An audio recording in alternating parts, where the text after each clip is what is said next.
Halo, selamat pagi Bu Arta. Jadi hari ini Miore ingin menjelaskan apa itu cloning. Jadi, cloning adalah proses menghasilkan salinan genetik dari suatu organisme, baik hewan maupun tumbuhan yang secara genetik identik dengan induknya.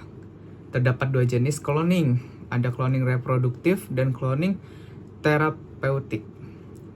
Nah, definisi dari cloning reproduktif adalah proses menghasilkan individu baru yang secara genetik identik dengan organisme donor.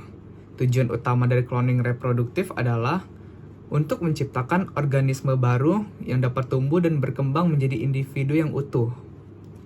Kemudian ada definisi cloning terapeutik. Cloning terapeutik adalah proses menghasilkan sel-sel atau jaringan yang secara genetik identik dengan individu donor untuk tujuan pengobatan. Tujuan utama dari cloning terapeutik adalah untuk menghasilkan sel-sel yang dapat digunakan dalam terapi medis, terutama untuk menggantikan sel-sel yang rusak atau sakit. Kemudian ada metode cloning. Yang pertama adalah cloning hewan.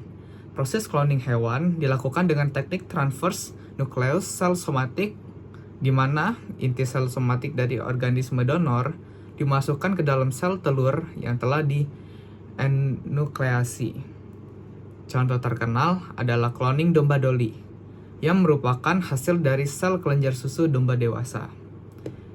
Kemudian selanjutnya ada cloning gen. Cloning gen melibatkan isolasi dan perbanyak potongan DNA tertentu menggunakan vektor, seperti plasmid atau bakteriofaga.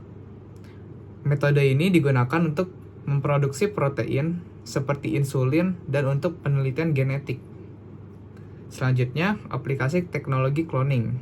Pertama ada pertanian, meningkatkan kualitas dan produktivitas tanaman dan hewan.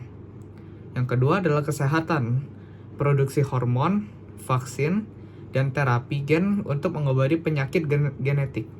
Yang ketiga dan yang terakhir, konservasi, menyelamatkan spesies langka dari kepunahan melalui cloning hewan. Jadi itulah cloning menurut saya, Bu Arta. Terima kasih Bu Arta telah mendengarkan penjelasan dari saya. Selamat pagi Bu Arta.